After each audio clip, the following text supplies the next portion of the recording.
નમસ્કાર દર્શક મિત્રો, કને ગુજરાતના સીજી એક્સપ્રેસ ન્યૂઝમાં હું આકાંક્ષા આપ સૌનું સ્વાગત કરું છું। નજર કરીએ દેશ, દુનિયા અને રાજ્યની તમામ ખબરો પર। સુરત સ્ટેશનના પ્લેટફોર્મ 2 અને 3 એમએટીએચ કામને કારણે છેલ્લા 82 દિવસથી બંધ હતા। આ બંને પ્લેટફોર્મ મંગળવારથી ફરી શરૂ કરવામાં આવશે, જેને કારણે ઉધના સ્ટેશન પર શિફ્ટ કરવામાં આવેલી 115 ટ્રેનો ફરી સુરત ખાતે રોકવાનું શરૂ કરશે। બનાસકાંઠાના ડીસામાં રોડ પર ફટાકડાની ફેક્ટરીમાં ભીષણ આગના સમાચાર સામે આવ્યા છે। ઘટનાની જાણ થતાં જ ફાયર વિભાગની ટીમ તાત્કાલિક ઘટનાસ્થળે પહોંચી છે। અત્યાર સુધી 5 શ્રમિકોના મોતની આશંકા સેવાઈ રહી છે। નડિયાદ હાઈવે પર થાર અને એસટી બસ વચ્ચે ગમખ્વાર અકસ્માત સર્જાયો હતો। આ દુર્ઘટનામાં થારમાં સવાર 4 પૈકી એક વ્યક્તિનું ઘટનાસ્થળે જ મોત નીપજ્યું હતું, જ્યારે બસમાં સવાર ડ્રાઈવર, કંડક્ટર અને 15થી વધુ મુસાફરોને સારવાર અર્થે સામૂહિક આરોગ્ય કેન્દ્ર પર ખસેડવામાં આવ્યા હતા। ઝારખંડના સાહેબગંજમાં 2 માલગાડીઓ સામસામે ટકરાઈ છે। આ અકસ્માત ગઈ રાત્રે 3 વાગ્યે થયો હતો। આ અકસ્માતમાં 2 લોકો પાયલટના મોત થયા છે, તેમજ સુરક્ષામાં રોકાયેલા 4 સીઆઈએસએફ જવાનો ઘાયલ થયા છે।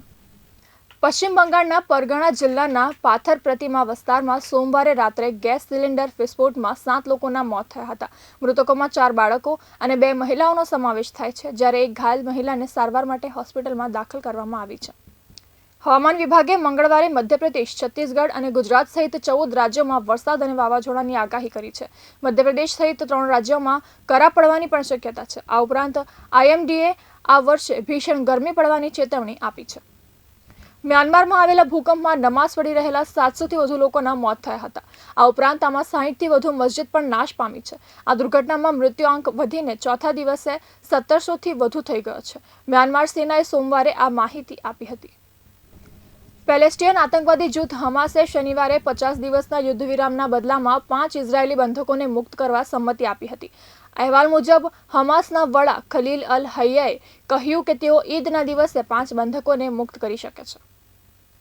દિનેશ વિઝન થામા નામની એક હોરર કોમેડી ફિલ્મ બનાવી રહ્યો છે, જેમાં આયુષ્ય ખુરાના વેમ્પાયરના રોલમાં હશે। રિપોર્ટના અનુસાર ફિલ્મ થામામાં થામા અને ભેડિયાના ટકરાવનું જબરદસ્ત સીન હશે।